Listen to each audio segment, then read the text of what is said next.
Próxima estação, Hospital São Paulo.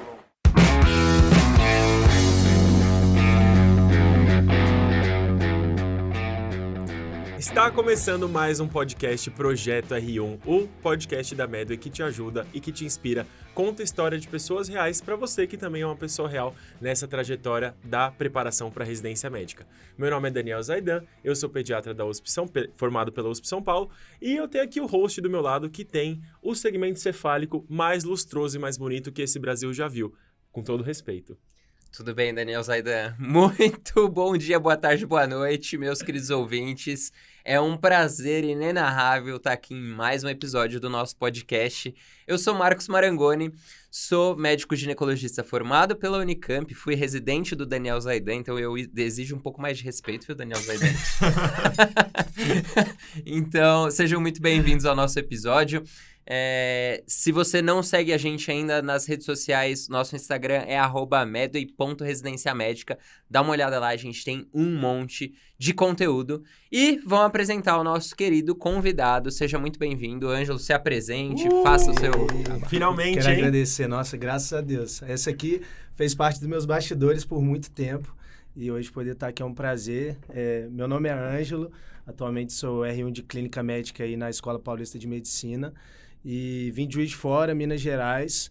Sonhei muito com esse momento, sonhei bastante mesmo. É um prazer estar aqui com vocês, poder compartilhar. Uma das coisas que eu mais gosto é poder ajudar mesmo, porque muitas pessoas me ajudaram. Se eu estou aqui hoje é porque, sem dúvida, muita gente me passou informação que foi útil. E eu espero hoje ser útil também para muitos colegas. Com certeza vai ser. Deixa eu dar um panorama para vocês dos bastidores. Eu cheguei simultaneamente aqui no andar junto com o Ângelo.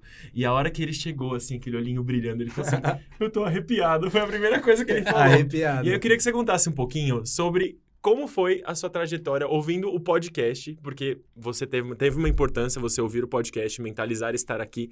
Conta um pouquinho do quanto você sonhou estar nessa cadeira que você está dando essa entrevista pra gente hoje, antes da gente começar as nossas perguntas para você. Não, olha, o podcast ele teve uma função muito importante, né? Porque eu ouvia ele em momentos que a gente fala, né? Desvaecer um pouco, às vezes você tá fazendo musculação, você tá caminhando, tá correndo, tá num ambiente que é seu, aquele seu momento. E eu gostava que esse momento fosse um momento de eu adquirir outros tipos de informação que não só conteúdo teórico. E aí o podcast da Medway sempre me chamou muita atenção. Eu conversei com várias pessoas que foram aqui convidados também, que estavam no meu lugar. E foi muito engraçado, porque na apresentação do podcast ele acabava, né, falando próxima estação, Hospital São Paulo. E eu visualizava aquela imagem, eu falava, nossa, próxima estação, Hospital São Paulo. E eu entendia que aquilo era da Unifesp. E aquilo me trazia uma energia. Então, sempre que eu ouvi o podcast, eu visualizava esse momento. E hoje, atualmente, eu posso estar vivendo isso do Hospital São Paulo. É muito legal, assim, eu acho que é um outro estímulo. Porque prova de residência não é só você estudar, você tem que aprender o contexto ali, não é só teoria, né? Isso faz parte também do processo. E fez parte da minha trajetória, assim, eu fico muito feliz de estar participando aqui com vocês. Eu acho muito legal, porque na nossa conversa antes eu lembrei de muito do que a gente fala do poder do sonho, né?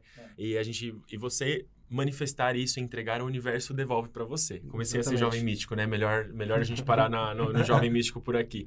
Comecei aqui, vou trazer um incenso, um óleo essencial. Não dá. Aos nossos ouvintes, hoje a gente já tá, antes de começar a gravação do podcast, a gente já tava brigando, porque o Daniel Zaidan tá com uma positividade tóxica insuportável.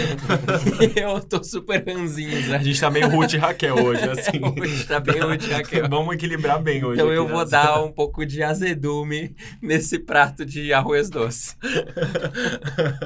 Mas que legal, Ângelo. E conta assim pra gente, quando que você teve o start de começar a sonhar a residência, a pensar na residência, né? Eu sei que é muito natural a gente hoje em dia pensar na especialização, né? Você tá na faculdade, meio que naturalmente você é direcionado a pensar na residência. Mas tem gente que já começa a se preparar, sei lá, no 4º ano, tem gente que deixa para se preparar no 6º, tem gente que não pensa nisso durante a faculdade. Como é que foi esse processo para você? Olha, eu confesso assim, de começar a pensar mesmo, foi até no meio do 4º ano. A gente estava conversando antes, né? Quando eu conheci a Medway, foi ali no meio do 4º ano que eu tive um contato mais próximo. Na época, eu assisti às lives, foi no meio da pandemia ali, né? Foi um contexto meio caótico. E naquela situação, muitas faculdades tinham fechado, a minha era uma delas, então a gente estava sem aula. E eu estava em casa e a Medway começou a produzir muito conteúdo de live, de prova prática, correção de prova prática. E eu estava no meio do 4º ano, ficava ali no Instagram e falei, eu vou ver que tipo de conteúdo é esse, se me agrada. E a partir dali eu já comecei a ter um contato. Ainda não estudava, não direcionava, não tinha um desejo de prova de residência, mas comecei a ter um contato. A partir do início do 5º ano foi quando realmente eu defini que aqueles próximos 2 anos seriam a trajetória mesmo para a residência médica. Eu nunca tive um sonho de especialidade, confesso que passei muito tempo tentando me conhecer, saber o que eu realmente iria querer fazer no futuro e se eu quisesse fazer residência médica, qual seria. Mas eu ouvia muito de pessoas que eu admirava com relação à residência médica, a importância, o volume de paciente, o que a residência te traz. Então, eu passei esses 2 anos estudando, não tendo muita consciência do que eu queria, mas foi ali a partir do 5º ano que eu realmente direcionei. Falei, olha, eu quero fazer uma residência. Ainda não sei qual, mas eu sei que a trajetória é muito longa. Então, eu preciso começar o quanto antes. E aí, a partir dali, eu entrei já na Medway, já fiz esses 2 anos aí no cursinho. E acho que foi isso, assim, de trajetória mesmo, de ter começado a preparação. Bacana. E falando um pouquinho, a gente falou um pouquinho da especialidade, né?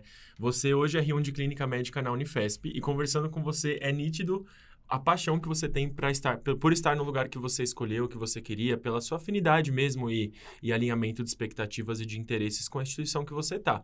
E a gente sempre costuma falar para que as pessoas tenham, os nossos alunos tenham justamente essa visão antes de prestar a prova para poder auxiliar no direcionamento de prestar as instituições determinadas que eles querem. Como que foi esse processo de escolha para você? Como que você descobriu, assim, como que você almejou tanto e chegou nesse ponto de almejar tanto e estar onde você está agora? Olha, Dan, eu acho que é muito importante, assim, várias pessoas que eu converso hoje a respeito de prova de residência, porque quando você chega, né, antes você é o telespectador ali, você está conversando e quer chegar lá. Quando você chega e as pessoas vêm conversar, eu tento, assim, olha, qual tipo de, realmente, aprendizado que eu tive que eu vou poder passar para frente que eu acho que vai ser útil. Um dos principais que eu vi na minha preparação é o seguinte: a pessoa que acha que prova de residência é você começar lá 1º de janeiro estudando e parar no dia 31 de dezembro, sentado na cadeira, teoria, ela não entendeu o processo. Prova de residência, ela vai muito além de só estudar. Ela envolve você entender quais as instituições você vai prestar.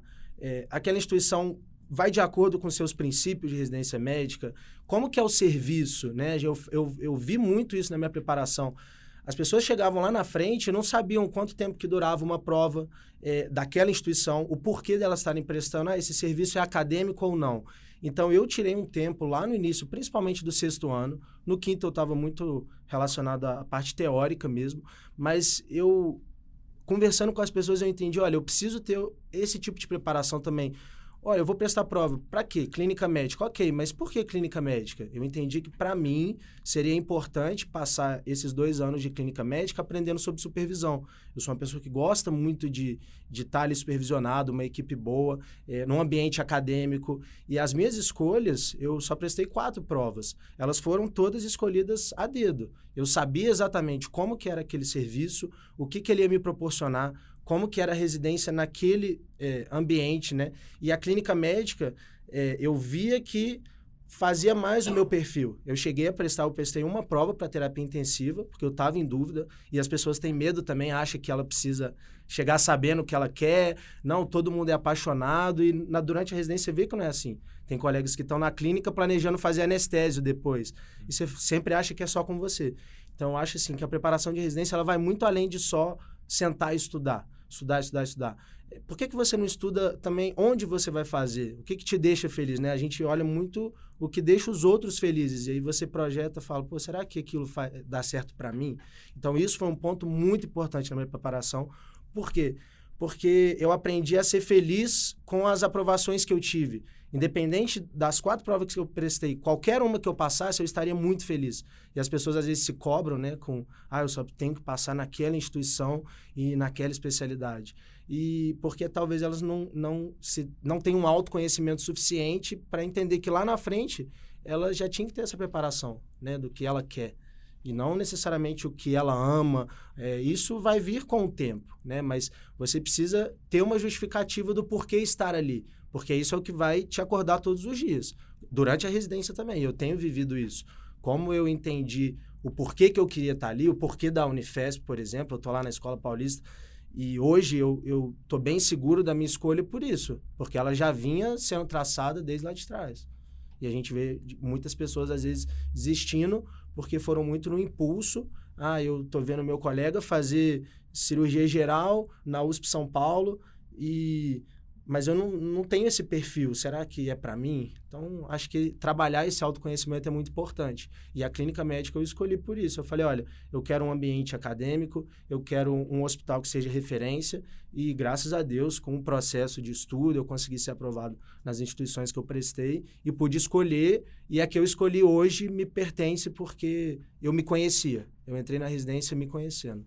Cara, que bacana isso. Eu tava lembrando... Quando você tava falando, eu tava lembrando da minha escolha, quando eu era seu interno, sabe? Gente, Quando mas você sabe que eu ia perguntar sobre isso mesmo. Como foi a escolha pra você? Que eu acho que é legal você trazer isso, é legal a gente trazer isso eventualmente, né? Como foi o processo pra gente? Então, eu lembro que eu até conversei com você na época que a gente tinha esse contato junto, esse convívio, porque eu sempre fui uma pessoa que gostou muito de tudo, né? Então, assim, eu gostava muito de GO, gostava muito... Não, hoje em dia, com todo respeito, gostava é bem o tempo verbal certo. Faz muitos anos. Muitos anos atrás, né? A gente é jovem, faz coisas erradas. Mas hoje em dia... Não, mas eu gostava muito de clínica médica, gostava de cirurgia, gostava de GO. E aí eu até troquei uma ideia bastante quando a gente rodou junto no estágio de GO e com outros residentes também. Porque quando eu comecei a minha preparação para residência médica... a gente sabe que a gente tem que se preparar, que tem que fazer questão, que tem que fazer prova antiga. Na época que eu prestei, não tinha a maravilha que é a Medway para direcionar, a maravilha que é a mentoria. Hoje eu olho para a mentoria e falo assim, gente, se tivesse isso na época que eu prestei, minha vida ia ser muito mais fácil. Mas eu senti assim, que eu estava fazendo uma preparação que, como eu não tinha ainda tido aquele autoconhecimento de identificar o porquê que eu estava fazendo isso, aonde que eu queria chegar, eu sentia que a minha preparação era um pouco vazia. E eu sentia justamente isso que você falou. Eu morava com dois meninos, com dois amigos meus, e eles estavam fritos estudando. E aí eu ia meio que nessa mesma toada. E nunca parava para pensar, gente, tá fazendo sentido isso para mim? Será que eu sei muito bem o que eu quero? Será que eu sei bem por que eu tô fazendo isso? Ou tá sendo uma preparação vazia que carece de sentido? E eu acho que esse exercício de autoconhecimento... Tanto é que, assim, quando eu decidi que eu queria pediatria na USP São Paulo de preferência, mas tinha ali as minhas outras instituições que eu gostaria de fazer, minha preparação com sentido passou a ser outra. Eu tinha mais ânimo para fazer as coisas, eu mirava num ponto, eu sabia o norte que eu queria chegar. Né? Então, para mim, foi totalmente diferente. Para você ter uma noção, chegando ali para julho, para agosto, um pouco antes da gente escolher, eu ainda estava em dúvida entre pediatria, clínica, emergência e neuro. Então, assim, realmente careceu de sentido por um bom tempo e uma hora eu escolhi. E como que foi a sua? Que história bonita. Porque pra mim você nasceu GO. Pra mim não existe outra possível. Gente, pior que não, na verdade. Bom, vamos fazer... Hoje o episódio, nós vamos fugir um pouco do roteiro. Como sempre. Poxa, tô chocado. Inusitado. Tô passado. Eu escolhi GO, na verdade, foi... Acho que na matrícula da residência mesmo. Porque eu não gostava de GO durante a faculdade. Eu lembro que eu tive uma aula de vulvaginites no 3º, 4º ano. Eu falei, gente, quem faz ginecologia obstetrícia assim, ó? Tipo, que maluquice. E aí, quando eu comecei a entrar nos estágios, eu comecei a gostar muito. Eu gostava muito da parte cirúrgica. Mas mesmo assim, eu fiquei muito na dúvida de fazer cirurgia geral e fazer cirurgia oncológica depois, ou fazer GO e fazer oncologia pélvica, né?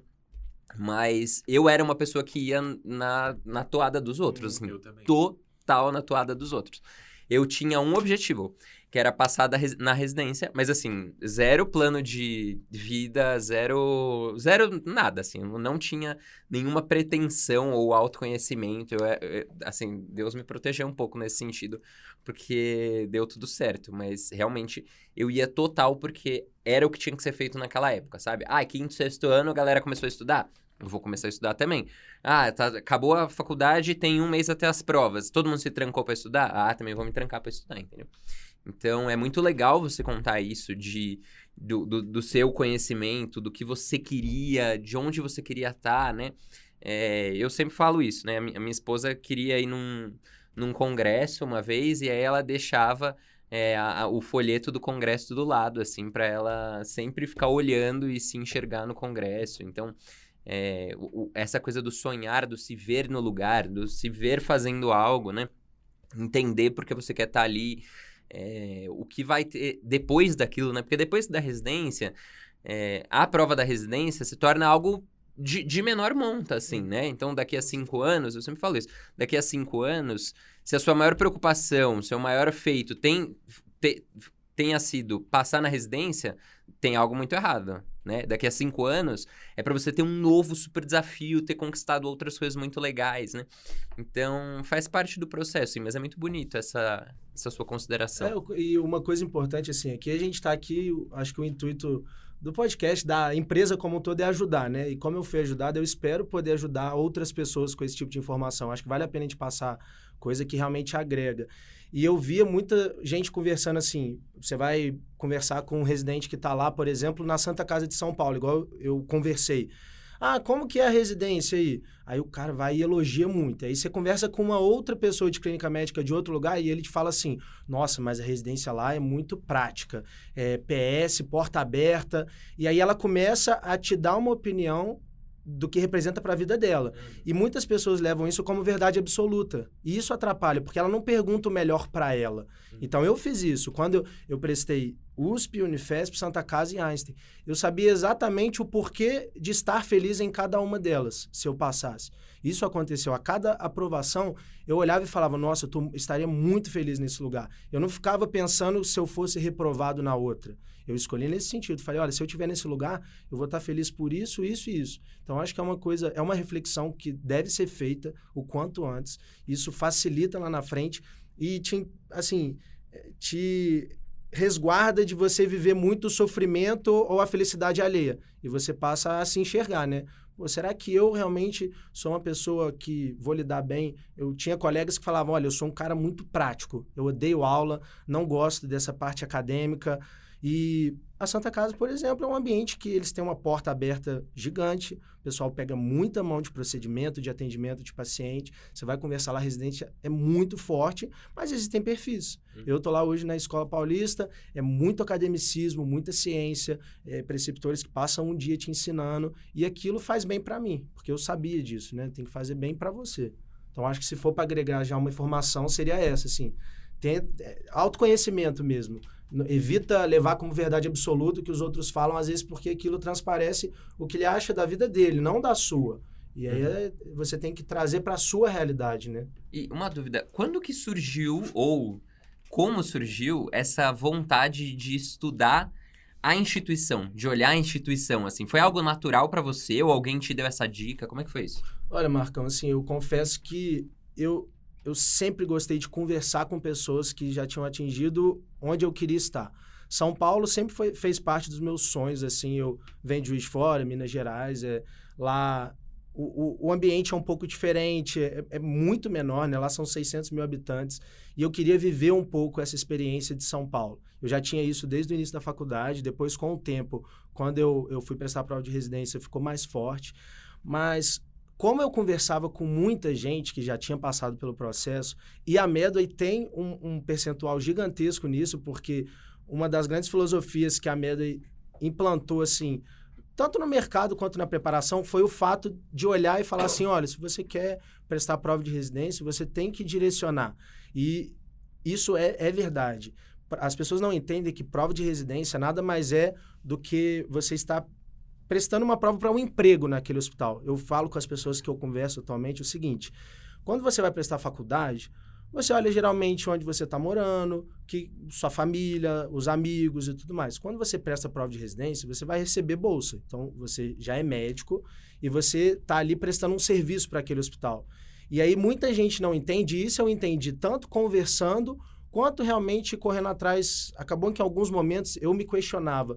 Eu falava, putz, mas será que realmente eu não preciso direcionar para as provas? E quando eu entendi que a prova de residência, ela nada mais é do que você tentar um emprego naquele hospital, ficou muito mais fácil, porque eu vi assim, olha, às vezes as provas cobram muitos detalhes que assustam as pessoas, mas quando você entra no serviço, você vê que é o dia a dia dele. A prova da Unifesp, por exemplo, é uma prova que assusta, né?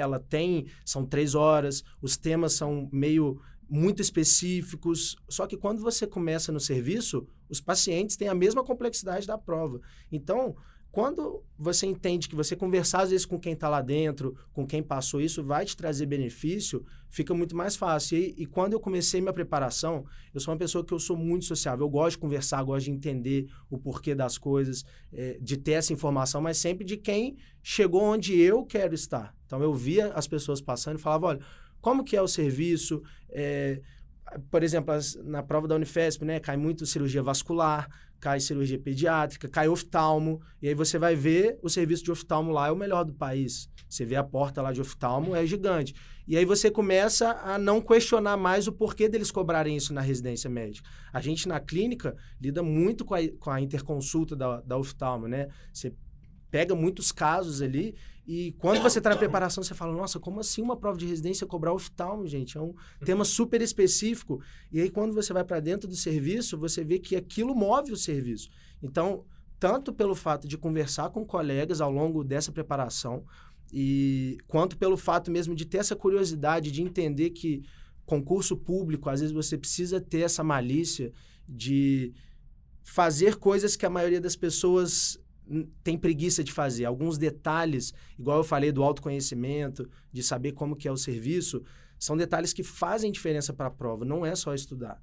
Isso faz diferença para a sua vida lá na frente, porque muita gente acaba entrando em instituições enormes, não entende o porquê e acaba desistindo, né? Então, assim, no meu caso, ali eu já tinha uma noção mesmo das grandes instituições que eu queria prestar, mas eu queria São Paulo capital, já fui filtrando pelas minhas vontades. Tem colegas igual a Unicamp, né, que é uma instituição enorme, mas muita gente não vai por ser interior, às vezes quer fazer aqui. Então, eu conversava com muitos residentes das casas e ia tentando entender o que isso ia trazer de benefício para mim na preparação. E te ajudou na hora da entrevista esse conhecimento aprofundado da instituição, assim? Muito, ajudou muito, porque ali na entrevista... principalmente nessas grandes instituições, né, eles, em algum momento, eles te querem entender se você conhece como funciona. Eu sou, por exemplo, no meu currículo, eles me questionaram muito, eu tinha muito estágio em terapia intensiva, e era minha dúvida até o final da faculdade, porque virou acesso direto. E na minha entrevista foi perguntado, o chefe da clínica médica estava presente, e ele, Ângelo, eu estou vendo aqui no seu currículo, você fez muito voltado para UTI, e você sabe que aqui no nosso serviço, né, a gente tem uma carga na clínica médica muito importante de terapia intensiva. O que você acha? Como é que você vai entrar? O que você acha que vai te agregar? Porque, assim, aqui os meus residentes de clínica, eles saem bem formados em terapia intensiva. Então, se eu não conhecesse o serviço, eu sabia que o primeiro ano lá na Paulista era mais hospitalar, a gente tem muito estágio de UTI, tem muito plantão, e aí, dentro da entrevista, eu soube articular isso. Eu falei, olha, exatamente pelo fato de eu saber que eu vou enfrentar esse desafio na residência, eu já me preparei, eu sabia que eu ia prestar prova aqui, então eu quis ter uma carga de UTI que eu acho que também era um ponto mais fraco meu, que eu acho que é um ambiente mais controlado. Então, se você não conhece o serviço, você acaba falando características dele e ali estão os chefes, né? Então, o chefe, o cara conhece mais que ninguém e ali você está vendendo seu peixe. Você tem que estar preparado. Para uma entrevista de residência médica, é condição sine qua non você conhecer o serviço. Como que é, por exemplo, na clínica, eu conversava, como que é o primeiro ano, como que é o segundo, é ambulatorial, é hospitalar, qual que é a carga hospitalar, qual que é a carga ambulatorial. Porque, por exemplo, na minha entrevista tinha um professor-chefe que era reumatologista. Talvez eu tivesse que ter essa articulação do porquê no meu currículo ter muita UTI e pouca clínica médica, entre aspas, né? Mas você já vai preparado para entender esse contexto. Eu acho que, assim, é fundamental, faz total diferença. E eu acho que nós, como professores, a gente também tem um papel também de entregar um pouco isso para os alunos, até para eles conhecerem, né? Eu acho que para quem se sente um pouco menos à vontade de ir atrás, porque você, assim como eu, a gente vai lá na lata, vai perguntando ali, mas eu acho que tem gente que não se sentiria muito bem. E a gente faz essa curadoria, né? A gente procura fazer essa curadoria dentro dos nossos cursos, especialmente no Intensivo São Paulo, né? Hashtag Publi, né? Publi, pô. Começou o Publi. Não, mas é justamente para exemplificar, porque eu acho que a gente precisa entregar essa preparação com valor, conhecendo muito bem onde a gente está prestando. Porque se eu vou falar do mesmo tema que é cobrado na USP São Paulo e no Einstein, vão ter vertentes diferentes. Tem chefes lá da USP que pensam de um jeito, tem chefes do Einstein que pensam de outro, da Santa Casa que pensam de outro, e da Unifesp e assim por diante, né?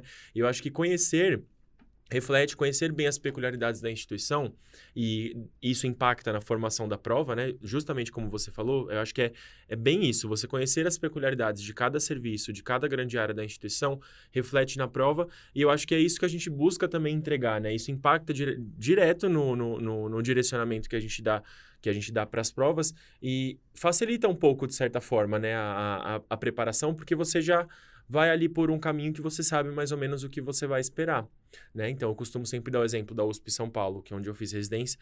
Você tem que saber algumas comorbidades pediátricas que não são tão comuns de serem cobradas nas outras provas, né? Mas que, enfim, são a realidade do serviço. E os residentes, quem vai prestar pediatria na USP São Paulo já meio que sabe que vai lidar com um perfil determinado de pacientes que foge da realidade da maior parte da pediatria de outros serviços, né? Então, acho que o que você falou traduz justamente uma das etapas fundamentais do conceito que, para mim, eu acho que foi uma coisa muito diferente que você falou, que foi até um insight que eu tive, que preparação para residência médica não é só sentar e estudar conteúdo teórico. Você precisa ter outras skills ali. Não é só você sentar e ler um monte de apostila e saber que, o câncer de mama expressa o receptor HER2, Olha ele 67 na imunohistoquímica, eu acho que vai muito além disso. Você precisa ter outras skills, né? Sim. Meti a marra agora, né? Não, e só para complementar, assim, nessa parte, eu vejo muitos colegas questionando assim, mas como que eu vou descobrir um residente de clínica médica da Escola Paulista ou da USP São Paulo? Só para você ter uma noção, no meu ano... No quinto ano, o que eu fiz? No final, eu via que, próximo das provas, eles criavam grupos, né? Grupos das pessoas que estavam prestando para montar aquelas planilhas de nota, para ver quem ia entrar no serviço ou não. O que eu fiz? Eu pesquisei aqueles links lá no Telegram que o pessoal divulga, entrei em um dos grupos, entrei em grupo da USP, entrei em grupo da Unifesp, simplesmente chegava lá na planilha, olhava assim, eu não vou pegar o primeiro colocado que tirou 98 na teórica, porque eu acho que não está muito na minha realidade. Eu vou conversar com o que está ali um pouco mais para baixo, que foi bem, mas que vai poder me dar uma informação. Simplesmente mandava. Oi, tudo bem, me apresentava e...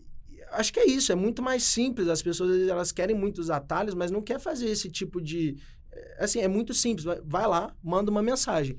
Ou não, você já tem, né? A pessoa pode não te responder. Isso aconteceu comigo. Eu mandei mensagem para muita gente. E várias pessoas simplesmente falaram, Ângelo, sucesso, é só estudar, fazer prova antiga e questão e você passa. Enquanto outras mandavam áudio, me mandavam material. Então, assim, é o tanto que você quer também, né? Eu acho que a ponto de você querer entrar num grupo de preparação lá das notas de residência. Então, assim, sempre tem como, sabe? Acho que essa é a mensagem principal. Se você que foi stalkeado por mim em meados de 2019 para 2020 estiver ouvindo isso, eu fiz exatamente isso com você. Te agradeço, muito obrigado e te desejo felicidades. Igualmente. Onde quer que você esteja. Igualmente. Eu fiz exatamente isso também. Não cheguei a entrar em grupo, achei bem fragmentado. Sabe aquele filme que o cara tem várias personalidades? Exato. Entrando ali em grupo meio camuflado. Achei bem fragmentado. Ficava quieto, o pessoal achava, nossa, mais um concorrente. Não, era só um aluno do quinto ano mesmo. Arrasou. E o roteiro foi com Deus, né? A O gente já roteiro terminou com aqui Deus, nas conversas. Então, mas me conta um pouquinho. Você falou que você começou a sua preparação ali do quinto para o sexto ano, né? Teve desde o começo desses estudos, assim, você já estava vendo bastante avanço? Foi uma coisa, assim, que engrenou e foi exponencial? Ou como que foi esse processo? Teve algum momento que você acabou dando uma estagnada ali, que você não conseguiu avançar tanto? Como que foi? Não, olha, eu falo assim, é muito engraçado que a gente... Aquela coisa, né? Existe o que você estuda para a prova e para a vida. E você começa a questionar, né? Como assim, né? O que eu estudo para a prova e para a vida é diferente? A medicina é diferente? E, assim, eu acho que uma mensagem que eu gostaria de deixar é a seguinte, cara, você está no internato ali no quinto ano, faz um cursinho bem feito, estude, parte teórica, mas a parte prática de medicina, de hospital, às vezes as pessoas acham... E volto a repetir, prova de residência não é você sentar no dia 1º de janeiro, sair no dia 31 de dezembro, tendo estudado toda a teoria que você vai acertar. E a prova prática da Paulista esse ano foi, assim, demonstrou que o aluno que às vezes está lá acompanhando no internato, está ligado no estágio, ele está na medicina como um todo mesmo, ele também está se preparando para a prova. Existem momentos específicos. Eu tive esse momento. Quando eu comecei no 5º ano, eu falei assim, olha, eu acho que não é o momento para eu fazer prova antiga, eu particularmente. Conversei com algumas pessoas também para entender como que era o processo delas. E eu falei assim, eu acho que eu vou tirar esse primeiro ano aqui, o 5º ano, para estudar muita teoria. Então, eu vou focar no cursinho. E, na época, só tinha o extensivo São Paulo. O que você fala, né? Se na minha época tivesse o base, o prolongado, acho que teria sido muito mais fácil. Mas, assim, eu entrei de cabeça com a MED, fiz o extensivo São Paulo, tanto no 5º quanto no 6º, porque, para mim, era o que eu queria e era o que tinha. A empresa me oferecia o extensivo e eu fui de extensivo. Então, eu vi o pessoal se preparando, mas eu fiz da minha maneira. Então, eu tirei ali o 5º ano para estudar muito a parte teórica. O pessoal comenta aquela, domina GO, pede Prev, cirurgia e clínica, você vai desembolando.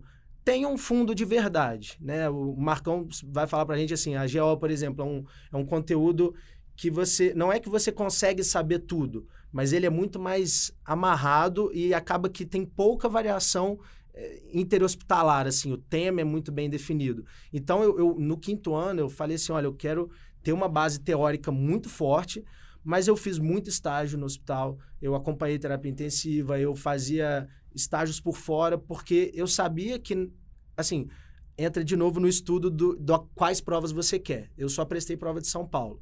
E eu sabia que as provas de São Paulo, nenhuma delas era fase única. Todas eram compostas de teoria, a parte do OSCE ali, né, ou uma multimídia e entrevista. Eu falei, cara, eu tenho que estar preparado para isso. Então, não adianta eu só estudar a parte teórica, eu tenho que saber a prática ali. Centro cirúrgico, para mim, é repulsa, eu não consigo estar no centro cirúrgico.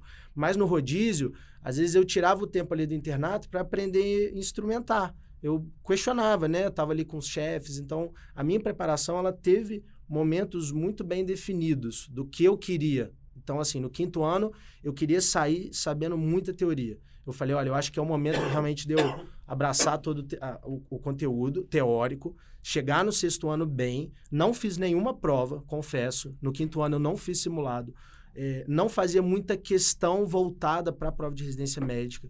Eu estudava, eu simplesmente seguia o que a MED me passava. E isso muita gente me falou, cara, confia no material que você está recebendo. E, pô, a MED investe em tecnologia, investe uma equipe gigante por trás para definir temas prioritários, o que vale, o que não vale, como que você deve estudar. Por que não confiar? E eu confiei. E eu segui à risca ali o que estava passando, fui estudando a parte teórica. No 6º ano, aí em janeiro, eu falei, olha, eu já virei a chavinha. A partir de agora eu vou realmente fazer muita prova antiga. Já comecei desde o primeiro final de semana ali de janeiro até o final. Eu fazia essas provas já com uma carga de questão. Mas eu tive muito bem essa divisão. De um 5º ano muito teórico e prático, porque eu não deixei de acompanhar no internato. E eu acho que me trouxe muita vantagem nas provas práticas de São Paulo. Isso faz muita diferença. O cara, às vezes, que eu vou... Eu tô aqui no rodízio de cirurgia, como que eu faço para aprender? Eu falo, cara... Pergunta pro R1 da cirurgia lá como que instrumenta, né? A gente já viu cair em prova de residência. Então, era meu maior medo, cair numa estação prática que eu tinha que instrumentar. Eu só esse chegava a ano- sonhar, que eu juro pra você, nossa, eu tinha esse muito ano medo. na prova E eu fazia a da mesma Paulista foi um pouquinho mais Nossa, tenebroso, pelo mas amor de assim, Deus. revelou que realmente a parte prática ela tem que estar presente também. Então, eu tive esses momentos e você perguntou assim, se foi sempre no topo, jamais. Eu até estava conversando com os colegas assim, que eu acho que o 6º ano, você tem que ser inteligente em como você vai distribuir ele, é uma maratona, né? Se você der o split inicial ali e achar que você está muito, não, estou mandando bem nos simulados, você tem que estudar se você está mandando mal, o porquê, e se você está mandando bem, o porquê. E eu tive um início muito difícil ali, que eu não conseguia decolar, e ali próximo do intensivo São Paulo foi quando eu liguei um pouco a chavinha, alguns conteúdos chaves de prova entraram, e aí como eu já tinha uma bagagem muito forte, eu estudei muita preventiva pediatria e GO no 5º ano, muita mesmo assim. Eu acabei com o conteúdo de preventiva, eu falei, cara, eu tenho que chegar sabendo, porque eu sei que é algo que diferencia lá na frente. E aí no 6º eu voltei, mas eu já tinha essa base teórica. Mas sem dúvida eu tive momentos que eu via que eu precisava de uma preparação maior. Mas assim, dá tempo. As pessoas acham que a prova de residência é amanhã. E quando você está no ano de residência, demora para chegar. Não é tão rápido quanto a gente pensa. Você pode mudar de estratégia ao longo do ano. E eu mudei muito. Então, assim, eu tive realmente momentos diferentes na minha preparação. Cara, você parece ser uma pessoa muito serena, assim, muito... Essa segurança, esse autoconhecimento dá muito um ar de serenidade, né? Você passou por algum momento mais de ansiedade, assim, alguma coisa mais ansiogênica, uma pifada, assim, que às vezes dá um tilt, assim, na pessoa, né? Como é que foi? Olha, Marcão, eu aparento ser e realmente no dia a dia eu tento ser uma pessoa mais tranquila, eu escolho muito bem meus problemas, acho que as pessoas que convivem comigo sabem disso. Você tá em minoria hoje no seu azedume. Hoje a gente tá na Hoje- vibes, positividade hoje tóxica aqui, total, ó. é comigo, né? Escolher a pessoa certa. Sem condições, Então, gente. hoje escolhi a pessoa certa para conversar de positividade tóxica.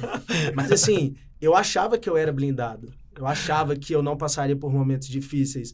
E uma das pessoas que me fez passar por uns momentos mais difíceis foi Dan Zaidan. Meu No Deus. meu Deus. ano de preparação. Se tem Avenida intenção, Brasil, tem história, né? Oi, oi, oi. Um dos momentos mais tensos da minha preparação foi numa prova. Eu adorava a prova. Adoro até hoje, mas assim, era um momento que você realmente simulava um ambiente de residência ali, de prova. A Medway, o diferencial, se você perguntar para qualquer pessoa desde o início, é o contato, né, entre os professores. Eles diminuem isso de, sou famoso e você é acadêmico, está estudando. E eu gostava desse contato. E teve uma prova no meio do ano que o Dan e a Jo resolveram assim, vamos ferrar um pouco na prova de pediatria para ver como Deus. que os alunos vão. Ai, E naquele meu Deus. momento ali, meio do ano, eu já estava no gás de estudo, já tinha engatado um pouco. E naquele dia eu tomei, assim, acho que foi uma das piores porradas que eu tive no ano de preparação, foi aquela prova. Porque eles trouxeram uma pediatria muito difícil, que cai. Nada mais, eles pegaram uma prova da USP São Paulo, se não me engano, em 2021, destrincharam ali numa prova, e eu lembro que eu fiz, assim, 63. E eu tinha feito uma prova, a prova, eu tinha acertado, assim, 79, tava com a confiança lá no alto. Esse dia me destruiu mesmo. Eu lembro eu tava sozinho em São Paulo, a minha atual noiva na época, namorada, a Tati, eu liguei para ela depois e falei assim, olha, acho que hoje realmente eu tô pensando se vale a pena continuar estudando, porque, eu tô estudando tanto e eu tinha acertado 9 em pediatria. Mas eles avisaram que eles fizeram de propósito. Eu falei, cara, o problema tá em mim, não é na prova. Se isso aí cai lá na frente, é um dia que precisa para acabar com o meu sonho. Então, foi uma virada de chave, acabou que foi um momento de muita ansiedade, e as pessoas acham que o cara que passa lá no final do ano, ele manteve, 80% sempre, ele acerta, tá sempre no topo, e é mentira.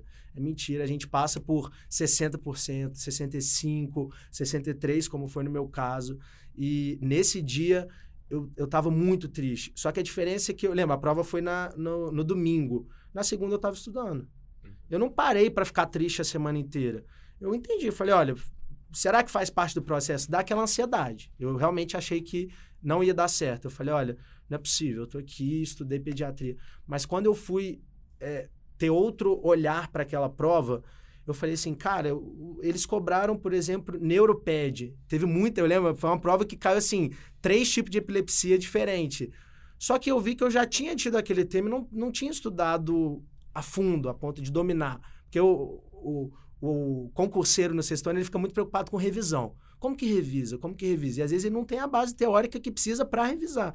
E ali eu entendi que eu não tinha alguns temas-chave, e eu falei assim, cara, calma, dá tempo, e aí eu estudei a prova, mas, na segunda-feira eu já estava estudando de novo.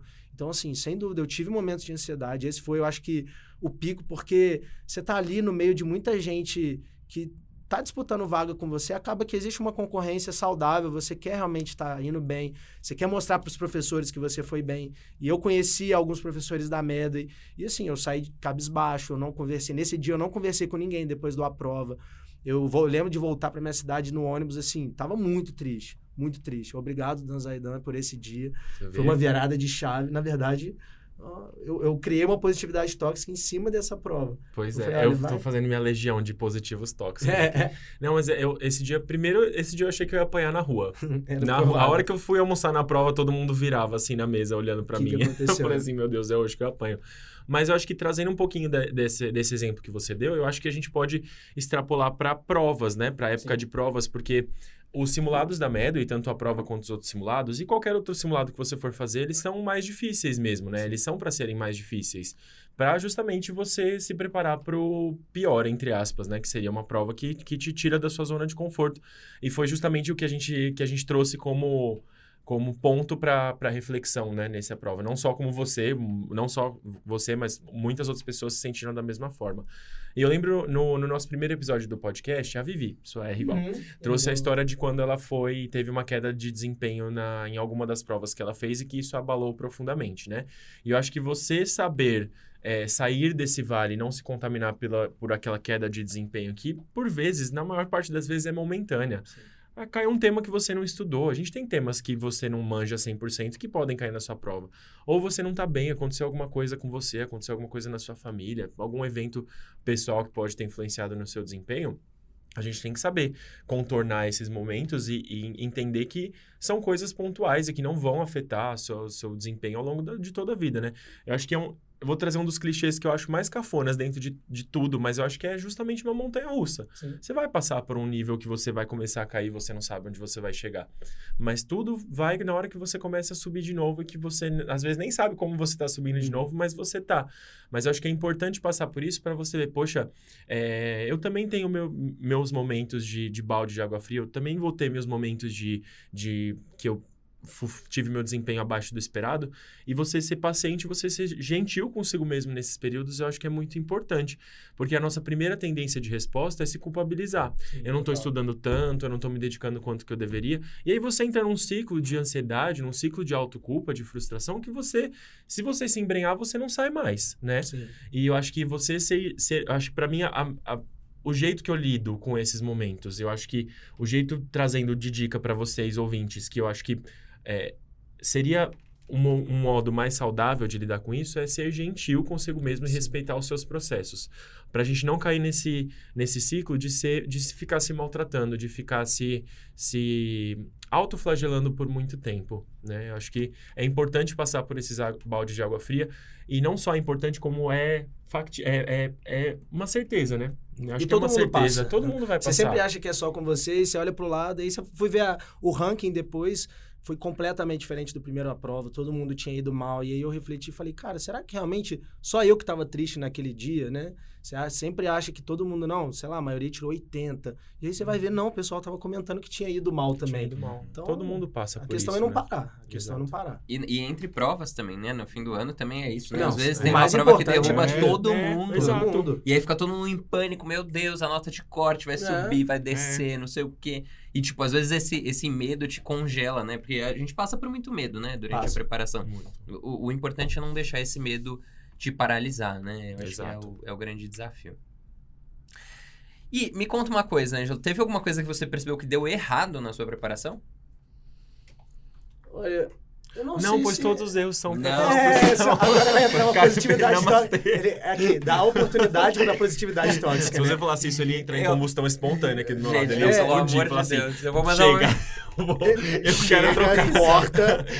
RH@med, eu quero trocar de host. Exatamente. Hoje o Dan escolheu a pessoa para positividade tóxica. Eu acho assim, Marcão, isso é realmente mentalidade. A pessoa pode falar que é clichê. Não, errou a palavra, é mindset. Mindset. Hoje em dia tá assim. Mas assim, não considero o erro, porque igual eu falei, o ano de preparação, ele é longo. E você tem que se dar o direito de mudar a estratégia ao longo do ano. Então, sim, eu errei, mas eu consertava. Então, por exemplo, eu mandava muito mal num simulado, e isso aconteceu no início, eu mantinha ali um percentual de 60%, 65%, mas eu questionava o porquê daquela prova em específico. Não no contexto, é o que o Dan falou. Às vezes é uma prova que te cobrou um tema. Acontecia muito isso na prova da Escola Paulista, assim, um ano eles decidiram cobrar 4 de hanseníase. Aí no ano seguinte não cobrava mais. Então, assim, são momentos, mas você precisa refletir esses momentos. Você não pode deixar passar. Eu acho que eu sempre gostei de achar padrões, e como eu conversei com muita gente, eu tentei pescar, assim, qual que é o protótipo. Existe meio que uma receita de bolo para passar na prova de residência? Muita gente fala que não. Mas você acha padrões em pessoas que passaram. Você vê que eles tinham um certo comportamento. Até falei, o Dan falou, eu fazia isso também, né? Mas no caso de erros, assim, às vezes você tá ali, você estudar o porquê de ter errado naquela prova e não simplesmente, ok, tirei 65%, vou para a próxima e tá tudo bem. Não, foi porque você começou por uma matéria diferente do que você estava acostumado e essa reflexão eu fazia constantemente. E como eu me preocupava, isso acho que fica um aprendizado também para os ouvintes aí, aproveitando que o Dan Zaidan olhou para a câmera e passou uma mensagem, mas você tem que estudar essas nuances na preparação. Assim, fui mal aqui na prova, mas eu, ao invés de fazer em 4 horas igual eu estava acostumado, eu estava com pressa, eu tinha uma festa, fiz em 2h30. E aí você viu que tirou 60. E no outro dia, na outra prova você parou, falou, não, pera, o meu perfil é outro, eu preciso trabalhar dessa forma. Então eu tive muitos erros, mas eu consertava ao longo do ano. Acho que isso foi um ponto muito importante, assim. Não vejo um erro grotesco, até porque eu considero assim, não que não ter passado eu teria só olhado para os erros, mas como eu conseguia as aprovações que eu queria, eu entendo que deu certo o fato de eu corrigir a tempo. Então, às vezes eu mandava mal um estudo, né, um tema que às vezes estava muito difícil, e eu olhava e falava, mas por que está difícil? É porque o tema é difícil ou porque eu que não fiz questão suficiente, né? Essa prova aqui, esse simulado. Ou a prova, por exemplo, eu sempre olhava o porquê de ter ido mal. Acho que isso é muito importante. E às vezes, quando a gente está na preparação, você tem preguiça, porque você acha que é um tempo perdido. E não é. Né? Às vezes a correção da prova vale mais a pena do que o simulado em si. Então você perde mais tempo corrigindo e entendendo, mas essa instituição cobrou dessa forma e eu não acertei por isso. Então eu não vejo um erro grotesco assim na preparação, mas eu vejo erros que ao longo dela eu ia consertando. E eu entendia que assim, eu me preparava para a prova no final do ano, mas eu estava preocupado com a prova do final de semana. Como eu fazia simulado no final de semana, eu tirava um pouco da ansiedade da prova de novembro, dezembro, e ficava ansioso com a prova do final de semana. Porque aí eu entendia, eu estava preocupado com o processo, e não com a prova lá no fim. E aí, quando chegou a prova de residência, ela, para mim, era mais um simulado de final de semana. Eu acho que isso foi um ponto muito importante. Então, assim, não vejo um erro muito grande. Eu acho que não ter feito prova no 5º ano, talvez eu tivesse assustado um pouco no início. Foi um choque, assim, de começar muita bagagem de prova, questão, mas faria de novo da mesma forma que eu fiz. Mas eu não raciocino aqui um erro específico. Legal. Muito bom. Você falou do seu estudo que foi no 6º ano basicamente não, né? Mas boa parte dele baseado em questões e aprender com questões e voltar atrás para corrigir quando você sentia que algum assunto não estava muito bem dominado. Comenta um pouquinho, queria que você comentasse um pouquinho aqui com a gente sobre as suas técnicas de estudo. Sim. Além de resolver bastante questão e também sobre isso, né? Que eu acho que é importante para os nossos ouvintes conhecerem um pouco a importância disso, que é uma coisa que a gente também bate sempre na tecla. Quais eram suas técnicas de estudo?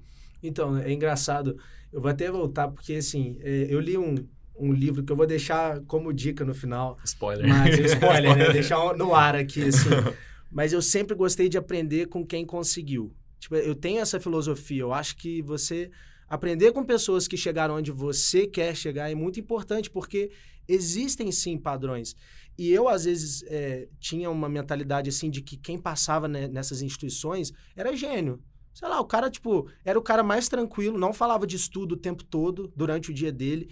E aí eu fui conversar com essas pessoas, tinha um colega meu, o Jô, ele era veterano meu na faculdade. E eu via ele como assim, eu falava, cara, o Jô ele é muito inteligente, eu vou ter que conversar com ele para saber como ele tá fazendo ortopedia na USP agora, na USP São Paulo. E aí eu comecei a conversar, ele falou, Ângelo, eu contabilizava horas líquidas de estudo e tudo mais, e eu vi que era um ponto em comum entre as pessoas que eu conversava, essa questão, contabilizar horas. E aí eu fui na casa dele, ele abriu as portas lá pra gente conversar, e ele simplesmente contabilizava as horas dele à mão. Ele tinha um fichário, sei lá, de 300 páginas que ele contabilizava cada minuto de estudo. E aí eu olhava e falava assim, cara, olha só, a gente acha que as pessoas são sobrenaturais, mas às vezes elas estão também ali nos bastidores, né, ralando de uma forma que a gente não imagina, e quando você vê, elas estão fazendo o simples, mas bem feito. Então eu comecei a pegar essas dicas e transformar no meu ano de preparação. E eu acho que pontos mais importantes, assim, que eu levo comigo. Hora líquida de estudo, sem dúvida, foi um diferencial, que eu não tive na minha preparação para a faculdade, e lá naquela época de Enem, assim, e que eu vi que faz diferença. Porque, igual eu falei, eu preocupava muito em ganhar a semana de estudo e não um ano de estudo. Quando eu trabalhava com horas líquidas, e eu conversei com essas pessoas, elas me deram um norte ali, Ângelos, a gente costuma fazer X horas de estudo na semana.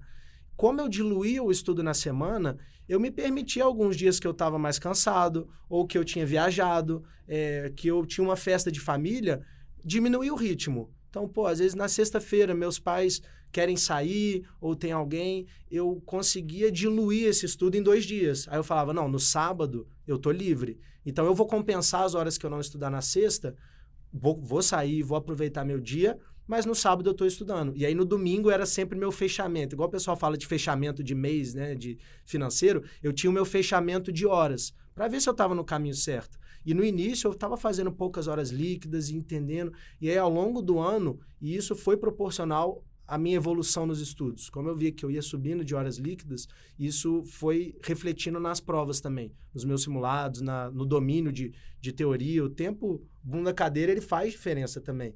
E assim, horas líquidas de estudo para mim é fundamental, porque realmente o tempo que você está ali, você está estudando. Então, tinha um aplicativo lá que eu contabilizava essas horas, e aí eu começava a estudar, eu dava play.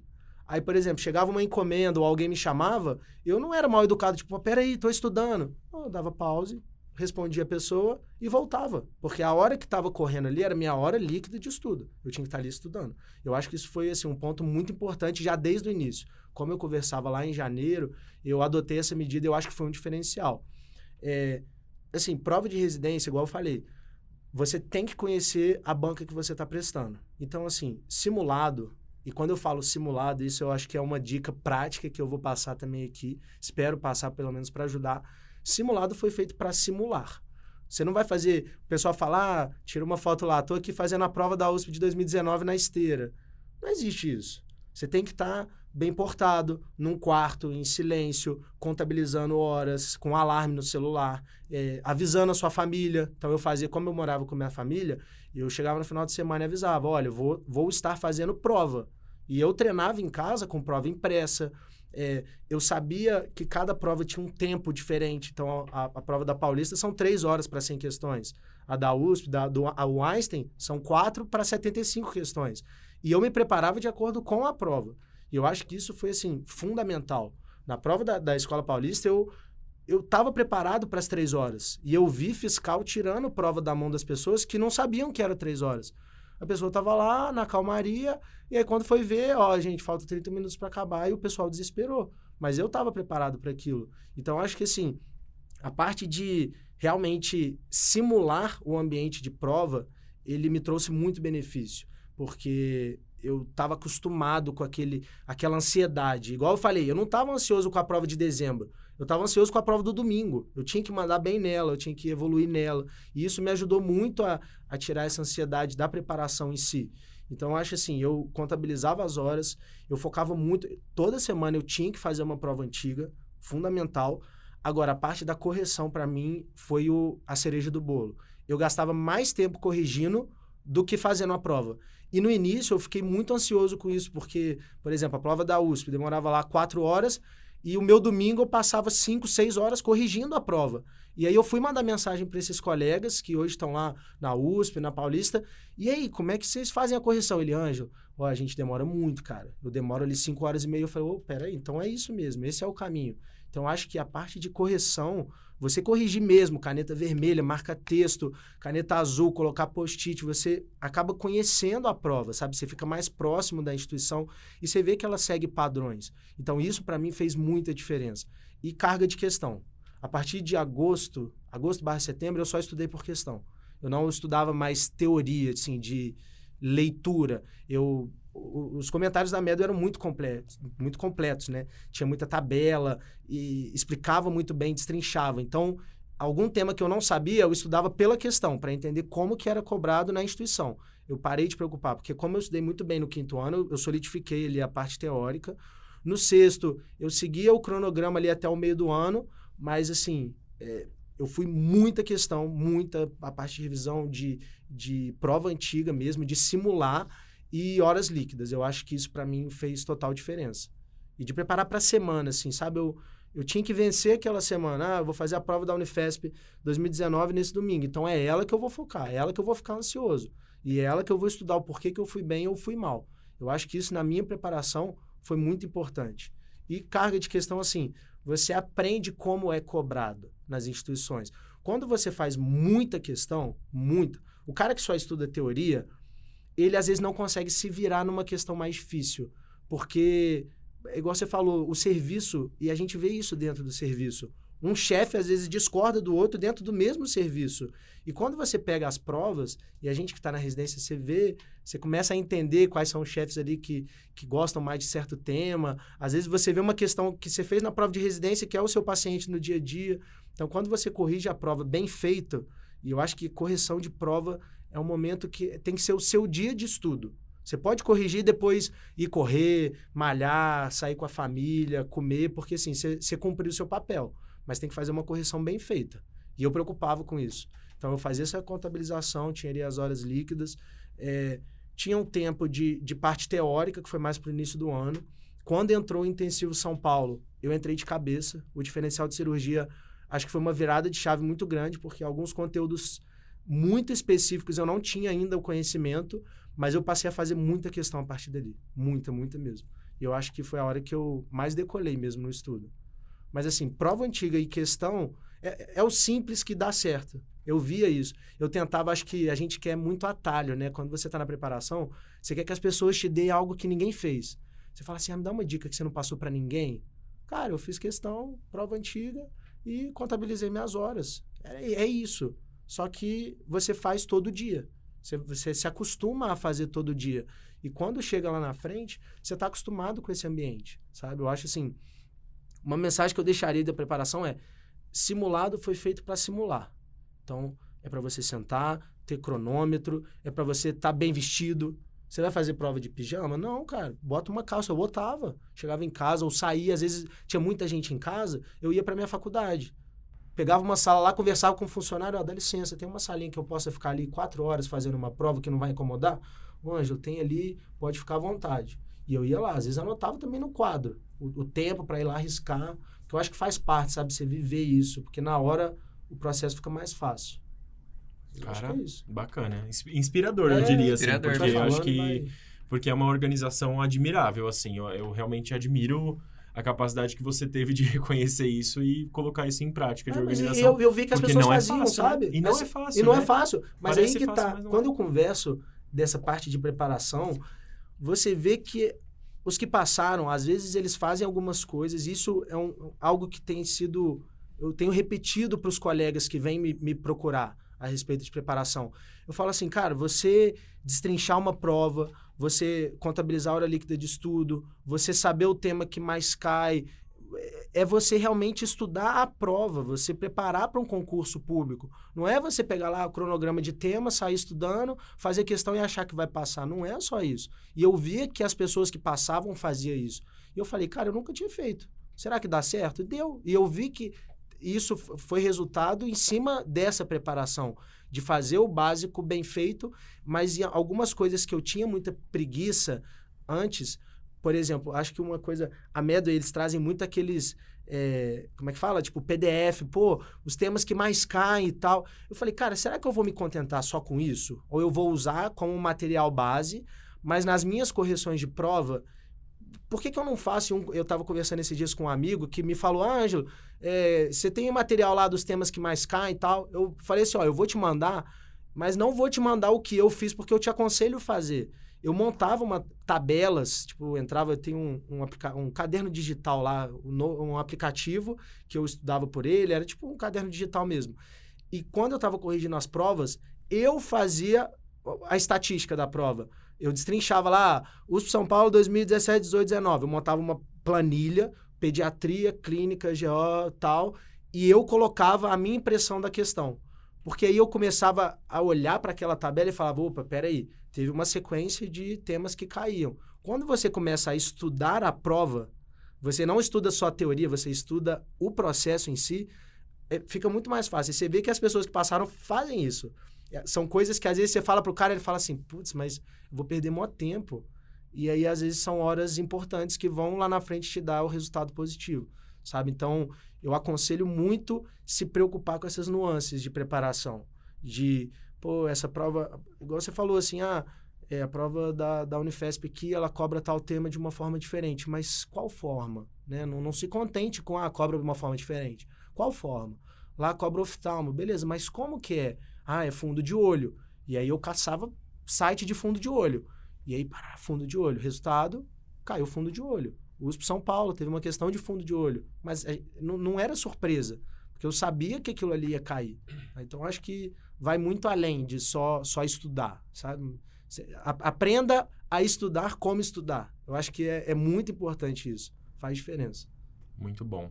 Acho que para sumarizar essa questão das horas líquidas produtivas, para você, ouvinte, o que a gente não mede, o que a gente não metrifica, a gente não tem noção de como tá. Não tem. Porque, assim, eu posso estar com a sensação de que eu estou estudando pra caramba, mas o quanto dessas horas minhas estudando são efetivamente horas líquidas de produtividade? Exato. Igual você falou. Então, fica a dica aí pra você. Acho que essa dica que o Ângelo deu é de suma importância. Faça uma organização de horas líquidas produtivas que você está estudando, efetivamente estudando, e compare e tente fazer esse exercício de aumentar ao longo do ano, conforme chegar perto da sua prova. Dan, só para fechar essa parte, porque eu acho que, assim, o grande problema é que as pessoas se auto-sabotam no ano de preparação, que elas igual falam assim, tirei 80% no simulado, então tudo bem, vou passar lá no final do ano. Elas querem sempre esse jeito, elas têm medo, igual você falou assim, eu falava muito isso na minha preparação com a minha noiva, assim, cara, se você, sei lá, por exemplo, eu treinava as provas da Unifesp em 3 horas. Se deu 3 horas, tocou o alarme e eu não terminei, eu fechava a prova. Não aconteceu, graças a Deus, porque eu me preparei para isso. Mas eu fecharia, levantaria, corrigiria no dia seguinte e aquelas questões que eu não fiz, eu colocaria como erro. Aprenderia com elas, não deixaria de estudar, mas eu vejo muito isso, e eu tinha no início o medo de ir mal, e de você ver isso, tô fazendo poucas horas líquidas. Nesse caso, eu fiz horas líquidas de estudo. Aí, por exemplo, tava lá contando o tempo. Aí eu falava assim, eu tô com sede, vou pegar uma água, mas eu acho que eu vou deixar o tempo rolando para dar mais horas líquidas de estudo. Isso é autossabotagem. Tipo, você que quer a sua vaga no final do ano. Sabe, se você colocar mais horas ali do que você realmente está fazendo, aquilo não vai refletir no final. E eu começava a ver isso, porque no início eu não estava engatando, assim, eu fazia X horas ali, e eu olhava e falava, dá para aumentar. E aí lá no final, eu lembro direitinho, a semana que eu mais estudei no ano inteiro foi a semana da prova da Escola Paulista. Foi a semana que eu mais estudei de todas.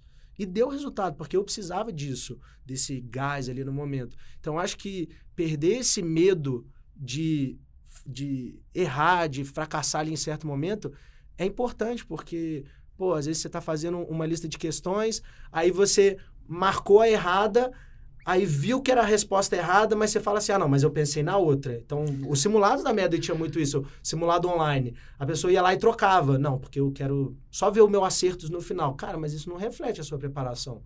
Então, perca esse medo. Começa a estudar mesmo, a ver essas nuances ali, né? Sabe? Se eu tirei 60, eu tirei 60. Agora, o porquê de eu ter tirado 60? Se eu estou estudando pouco, estou estudando pouco. Mas por quê? Sabe? Quando você perde esse medo, você vai enfrentando. E com as horas líquidas, eu meio que disputava comigo mesmo. Vamos ganhar essa semana. Eu tenho que fazer mais horas do que a semana passada. Não que seja a coisa mais importante ter horas líquidas de estudo no final, porque tem gente que tem mais facilidade. Eu precisava de ter muitas horas líquidas para estar bem comigo mesmo. E isso era um desafio, sabe? E eu não me sabotava. Eu estava lá e eu precisava ir no banheiro, por exemplo, eu dava pause. Na hora que eu voltava, eu contabilizava, porque aquela era a hora que eu estava estudando. E no simulado a mesma coisa. Não, tocou o alarme de 4 horas, mas ainda falta 10 questões, né? No dia da prova eu não vou fazer isso. Olha, cuidado, porque pode acontecer. Então, assim, treina. E a prova, por exemplo, da Paulista, eu não me assustei. 3 horas eu estava preparado para 3 horas. Fiz em 3 horas, sabia que algumas questões eu tinha que marcar de primeira. Então, acho que isso faz parte, sabe? Gente, que episódio incrível. Eu Nossa, acho que eu ouviria ele anotando. Eu também, exato. Não, eu me arrependo, falei assim, gente, poderia muito estar com um caderninho aqui agora. Nossa, total. Insights. Muito obrigado, viu, Ângelo? Acho que trouxe bastante insumo de como foi a sua preparação. Claro, é isso que você falou, né? Não tem uma bala de prata, Não algo tem. que resolva os problemas da humanidade. Mas você trouxe muita... Acho que a coisa mais importante é essa visão, assim, olhar sempre o caminho que você está seguindo e redirecionar de acordo com mais ou menos resultado, né? Isso é bem importante. Muito obrigado mesmo por trazer essa visão tão global, assim, e aprofundada, né? Que às vezes a gente é meio superficial nessa avaliação de tem que estudar por questão e ponto, né? A questão é melhor você fazer questão do que você ler uma apostila, mas acho que hoje a gente conseguiu discutir com um nível de profundidade a mais do que isso, né, Dan Zaidan? Eu acho que foi bastante proveitoso, assim. Nossa, eu vou levar muitos ensinamentos desse podcast, assim, porque realmente eu acho que são insights importantes que você trouxe aqui pra gente. E acho que não tem nada como... A gente fala, mas a gente fala da posição de quem está ensinando, né? De um professor ou, enfim, de alguém de confiança que realmente, assim, não passou por isso, mas eu acho que é importante você ouvir a história de alguém que teve exatamente, que viveu aquilo. A história é exatamente o conceito do podcast, né? História real de uma pessoa real que recentemente preparou aqui agora e está colhendo os frutos disso. Eu acho que é importante ouvir isso para você criar aí a persona da sua trajetória e ter insights com base na sua própria preparação, na sua própria realidade. Muito bom. Vamos para a nossa dica do dia? Vamos para a nossa dica do dia. Vou te convidar a começar a nossa rodada. Olha, o momento de positividade tóxica, ele precisa fechar, né? A minha vai ser Mas positiva eu tenho, tóxica assim, também. uma coisa que me guia muito, eu acho que isso é importante deixar para os colegas, é que essa é uma frase que realmente eu levo para mim, eu aprendi, não existe falta de tempo, existe falta de prioridade. Você tem que começar a priorizar coisas na sua vida. No meu ano de preparação, eu não deixei de tomar café com a minha avó, quase nenhum dia, isso foi uma prioridade para mim. Eu não deixei de sair com meus pais, eu não deixei de ter um momento com a minha noiva, da gente sair, ir no cinema, jantar um negócio legal. Só que eu sabia que tinha hora para estudar e tinha hora no lazer, né? Porque a gente vê que realmente as pessoas que às vezes passam nessas grandes instituições, eu tinha esse questionamento, falava assim, cara, me parecem ser pessoas tão serenas que fazem tudo, mas como assim? Tipo, ele malha, ele tem a vida social e passa. É porque você sabe priorizar. Então, o cara que fala, não, eu não tenho tempo de almoçar com a minha mãe, começa a revisar um pouquinho, sabe? Eu acho que vai além de mensagem só de estratégia de prova. Porque eu vejo muita gente falando, eu quero ir para São Paulo, eu quero fazer lá na USP e na Unifesp e tal, mas, cara, alguém depende financeiramente de você tá bem de saúde, os seus pais estão bem de saúde, tem alguém que precisa da sua ajuda, você tem condição de estar lá. Então, assim, calma, sabe? Maneja bem o seu tempo, assuma suas responsabilidades. A partir do momento que você se dispôs a prestar a prova de residência, é uma responsabilidade, então aquilo tem que ser prioridade para você. E eu acho que a mensagem que eu deixo é essa: não existe falta de tempo, é falta de prioridade. A partir do momento que você souber priorizar, vai dar certo lá no final, eu garanto. E você vencer a semana ao invés de vencer o ano faz muita diferença para a preparação. Muito Uma incrível. positividade para Olha, englobar, né? na cara dos negativos. Deus do céu. Hoje vai ser ditadura da positividade, ditadura da felicidade. Quer mandar a sua? Eu vou aproveitar o seu gancho. Eu tinha pensado em outra dica, menos good vibes, enquanto a gente estava conversando. Mas aproveitando o que você falou, eu vou dar uma dica good vibes. Ditadura da felicidade, sim. Ditadura da felicidade, sim.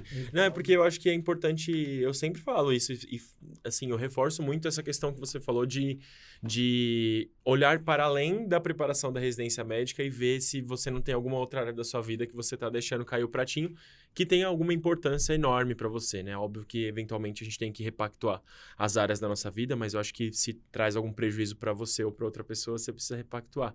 E um livro que me trouxe muitos insights disso, é um livro também, em alguns episódios anteriores eu dei dica de um livro infantil, né, que inclusive tem mensagens muito boas, mas é um livro também simples, curto e que traz bastante coisa em relação a isso, que é As Coisas que Você Vê Quando Você Desacelera. Não sei se vocês já ouviram falar, é um livro que até realmente ficou nas paradas de maiores vendas, mas ele traz, assim, pílulas pequenas de reflexão, como uma historinha mesmo, tem ilustrações muito bonitas e realmente, quando você falou, me veio na cabeça de falar desse livro, porque eu acho que é importante a gente ter uma visão extra né, extra sentar e ser produtivo e fazer, não sei o quê, e pensar um pouquinho além disso.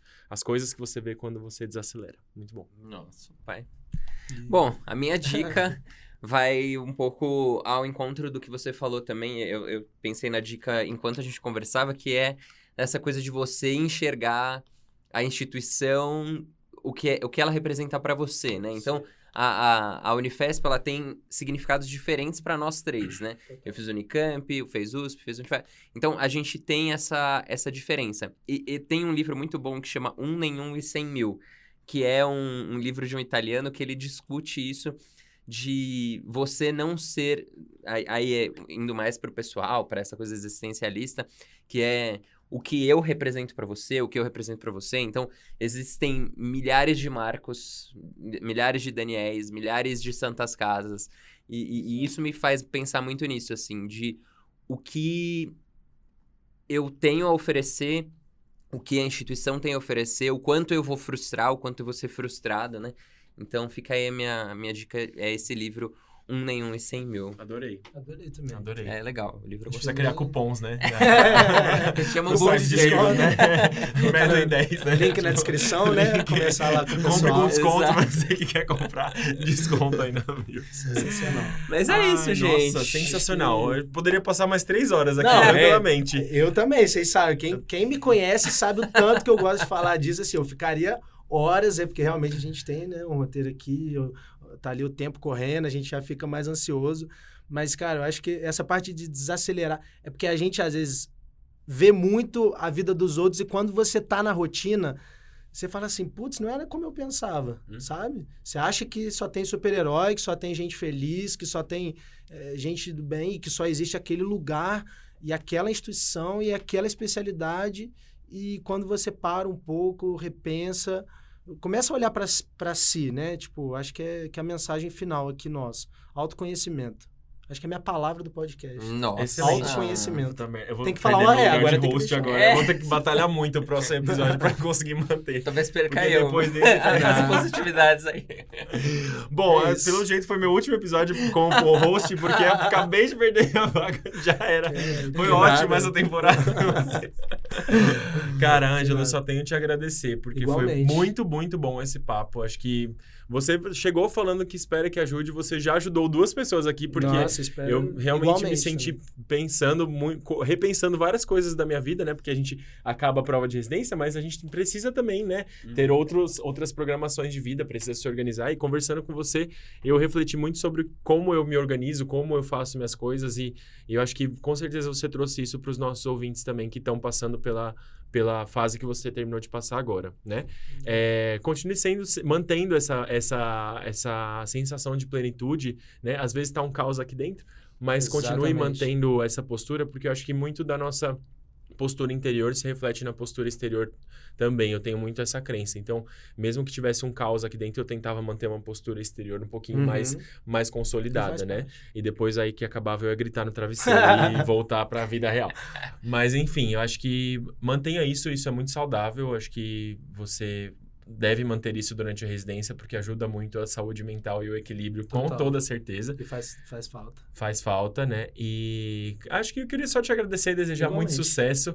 Continue Queria sempre aí agradecer com a a gente. equipe. Já esteve durante todo esse tempo e continue aí sempre com a Eu gente. queria deixar a mensagem final. Visualizem o sonho, mas lutem por eles também. Porque eu visualizei esse momento, eu olhava assim, cara, tava no espelho e falava, um dia eu vou estar lá no podcast. Eu sei que eu vou. E eu ouvi aquela musiquinha lá que falava próxima estação, Hospital São Paulo. E hoje faz parte da minha rotina essa estação. Então, assim, corram atrás. E hoje não você fica é o só sonhando. maquinista dessa estação. Maquinista. Que é metáfora toda. Hoje eu trabalho lá no Hoje ticket. você é a moça que fala "Tchim-dum", próxima estação. O saxofone do... Exatamente. É Hoje você eu que fico toca, lá. tá vendo só? Mas eu que agradeço a oportunidade de estar aqui. Acho que a empresa faz parte da minha vida, mas assim, é uma felicidade falar e poder ajudar. Eu aprendi muito aqui também, aprendi com outras pessoas, acho que isso é o principal. Se vocês passarem por isso, queiram ajudar outras pessoas também. Isso faz muito bem. Que legal, gente. Muito obrigado. Eu que agradeço. Muito obrigado, Ângelo Zaidan. Sempre um prazer. E para você, nosso ouvinte, É uma honra poder participar da sua jornada de preparação. Não esquece de seguir a gente no Instagram, @medway.residenciamédica. Segue a gente aqui nos streamings, né? A gente tem outros podcasts também. E mandem os feedbacks. E a gente se vê no episódio da semana que vem. Boa semana pra vocês, foi um prazer, um beijo e até mais.